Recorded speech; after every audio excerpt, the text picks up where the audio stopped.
तुला राशि वाले दोस्तों, ब्रह्मांड के महत्वपूर्ण ग्रह गुरु के राशि परिवर्तन से आपको दिव्य शक्ति प्राप्त होने जा रही है, जो मुश्किल दिखाई दे रहे हालातों से सरलता से बाहर ले आएगी। 1 मई 2024 को गुरुदेव राशि परिवर्तन कर आपकी राशि के अष्टम भाव में प्रवेश कर जाएंगे। गुरु का अष्टम भाव पर गोचर 1 मई 2024 से लेकर 14 मई 2025 तक रहेगा।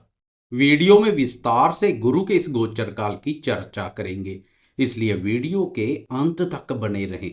नमस्कार दोस्तों, मैं एस्ट्रोलॉजर राजेश कालिया हार्दिक स्वागत करता हूं आपका अपने यूट्यूब चैनल अक्षित एस्ट्रो मास्टर में। मेरे तुला राशि वाले दोस्तों, कैसे हो दोस्तों? अष्टम भाव कुंडली का अशुभ, बाधक और रहस्यमय भाव है, इसलिए ज्यादातर राशियों के लिए अष्टम भाव पर गुरु का गोचर नकारात्मक ऊर्जा पैदा करता है। लेकिन आपकी राशि पर यह लागू नहीं होता, क्योंकि आपकी राशि के लिए गुरु स्वयं एक बाधक ग्रह है। एक बाधक ग्रह जब दूसरे बाधक स्थान पर संचार करता है तो जैसे लोहा लोहे को काटता है। इस सिद्धांत पर चलकर विघ्न, बाधा और विपत्तियों से छुटकारा दिलाता है। अदृश्य शक्ति रक्षा करती है।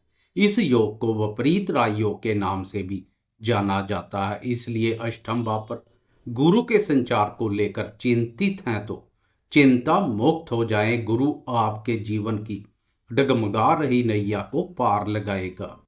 अष्टम भाव पर गुरु का संचार कोई परेशानी पैदा करता है तो उस परेशानी का निवारण भी स्वयं गुरुदेव ही कर देंगे। सब गुरु पर छोड़ दें।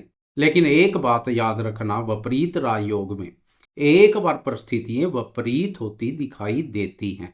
आत्मविश्वास में भी कमी महसूस होती है, इसलिए आत्मविश्वास में कोई कमी ना करें। इस गोचर काल में आत्मविश्वास और मान सम्मान का खास ध्यान रखें। शत्रु षड्यंत्र रच झूठे दोष, कलंक और अफवाहों से मान सम्मान में कमी करने और टांग खींचने के पुरजोर प्रयत्न कर सकते हैं, लेकिन अंत में उनके षड्यंत्र उन्हें ही ले डूबेंगे। हर तरफ से दिखाई दे रहे निराशा और संकट के घनघोर बादल साफ हो जाएंगे। रहस्यमय शक्ति अंधेरे में रोशनी की एक नई किरण जागृत करेगी। फिर भी इस अवधि में समाज में अपने मान सम्मान और प्रतिष्ठा के प्रति सजग बने रहें। आंखें बंद कर किसी पर भी विश्वास ना करें। गुरु तो रक्षा करेंगे, लेकिन आप भी सावधानी बरतें। धन का लेन देन सावधानी पूर्वक करें। चोर, चोट और दुर्घटना के प्रति जागरूक बने रहें। लंबे समय से कोर्ट कचहरी में कोई केस चल रहा है या ऋण को लेकर तनावग्रस्त है तो गुरु के इस गोचर काल में उस तनाव से भी मुक्ति मिलेगी। कोर्ट कचहरी से संबंधित मामलों में विजयी रहेंगे। ऋण से संबंधित कोई उलझे हुए मामले हैं तो वह मामले भी सुलझते हुए दिखाई देंगे। पुराने समय से चला रहा ऋण इस अवधि में समाप्त हो जाएगा। लेकिन खान पान पर अधिक नियंत्रण रखें। मेरे वह दोस्त जो पहले से ही किसी रोग से ग्रस्त हैं, वह सात्विक भोजन ग्रहण करें। साफ सफाई और स्वच्छता पर भी अधिक ध्यान दें। पैतृक संपत्ति संबंधी विवादों से गुजरे दोस्तों को गुरुदेव की विशेष रूप से कृपया प्राप्त होगी। बड़े बुजुर्गों, ज्ञानी और सज्जन व्यक्तियों के मार्गदर्शन से वह वाद विवाद खत्म होते दिखाई देंगे। अष्टम भाव जीवन में अकस्मात से होने वाली घटनाओं से संबंधित भाव है, इसलिए धन कारक गुरुदेव का इस भाव पर संचार अचानक से बहुत बड़े धन लाभ या धन हानि का कारण बन सकता है। इस अवधि में कोई निवेश करने जा रहे हैं तो सुरक्षित निवेश करें। जोखिम पूर्ण निवेश से दूरी बनाकर रखें। जल्दी से अमीर बनने के चक्कर में लॉटरी, सट्टा और जुए जैसे अनैतिक कार्यों में अपना भाग्य ना आजमाएं। बुरे व्यसन और बुरी संगति से भी दूरी बनाकर रखें। सद्मार्ग पर चलकर गुरुदेव की कृपा प्राप्त होगी। अष्टम भाव पर गुरु शत्रु राशि पर संचार करेगा, इसलिए कभी कभार ससुराल पक्ष के साथ मतभेद देखने को मिल सकते हैं। उनके साथ शत्रुतापूर्ण व्यवहार ना करें। संबंधों में स्नेह और मधुरता बनाए रखें। भाई बहनों और मित्रों के साथ भी संबंधों में स्नेह और मधुरता में कोई कमी ना करें। भाई बहनों और मित्रों के संबंध में गुरु की यह स्थिति कुछ शुभ नहीं है। उनके साथ संबंध प्रभावित हो सकते हैं या उनका स्वास्थ्य प्रभावित हो सकता है।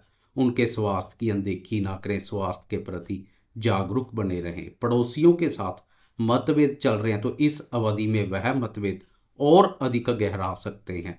तुला राशि वाले वह दोस्त जो अपनी संतान को विदेश सेटल करने के लिए प्रयासरत हैं, वह इस अवधि में अपने प्रयासों में कोई कमी ना करें, बल्कि प्रयासों में और अधिक तेजी करें। गुरु की यह स्थिति आपके प्रयासों को व्यर्थ नहीं जाने देगी। संतान के विदेश यात्रा के योग बनेंगे। अष्टम भाव से गुरु की विदेश भाव पर दृष्टि भाई बहनों, संतान और विद्यार्थियों का विदेश से संबंध जोड़ रही है। उनके किसी न किसी रूप से विदेश से तार जुड़ेंगे। इसके संबंध में खर्चा भी करना पड़ सकता है। फालतू के खर्चों पर लगाम लगाने की आवश्यकता रहेगी। यह भाव खर्चों से संबंधित भी है। गुरु की इस दृष्टि से यात्रा को लेकर कोई खर्चा वगैरह कर सकते हैं। गुरु के इस गोचर काल में सोशल मीडिया से जुड़े दोस्तों के अपने देश के साथ विदेशों तक नए संपर्क स्थापित होंगे। नेम और फेम में वृद्धि होगी। इस भाव पर केतु भी संचार कर रहा है।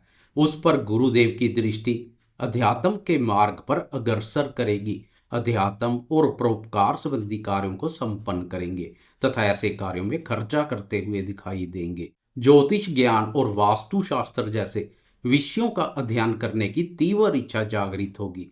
गुरुदेव की व्यय भाव के अलावा धन और सुख भाव पर भी दृष्टि पड़ेगी। धन भाव पर गुरु की दृष्टि धन के आवागमन में तेजी करेगी। अचानक से धन लाभ के योग बनेंगे। यह धन लाभ किसी भी रूप में हो सकता है।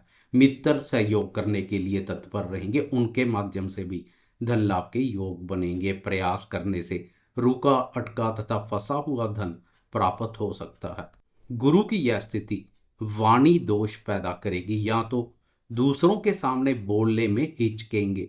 अगर बोलेंगे तो वाणी के द्वारा कुवचन और कटु वचन के प्रयोग से दूसरों की नाराजगी का पात्र बन सकते हैं। इसलिए इस अवधि में वाणी का खास ध्यान रखें।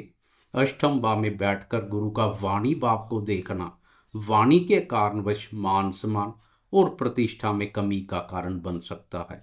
इसलिए तोल मोल के बोलें। किसी को भी धन उधार में देने से बचे। आवश्यक है तो जांच परख के बाद ही कदम आगे बढ़ाएं। कुटुंबीजनों के साथ तालमेल बनाए रखें। वाणी का दुरुपयोग कुटुंबीजनों और मित्रों की नाराजगी का पात्र भी बना सकता है।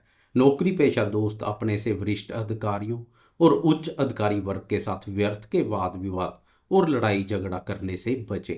व्यापारी दोस्तों को व्यापार में विस्तार के अनुकूल अवसर मिलेंगे। व्यापार में विस्तार के लिए किसी भी प्रकार के ऋण की आवश्यकता तो प्रयास करने से सरलता से उपलब्ध हो सकता है। ऑनलाइन के माध्यम से व्यापार में विस्तार कर सकते हैं। चतुर्थ भाव पर गुरुदेव की दृष्टि पारिवारिक सदस्यों और जनता के सुख एवं स्नेह में वृद्धि करेगी।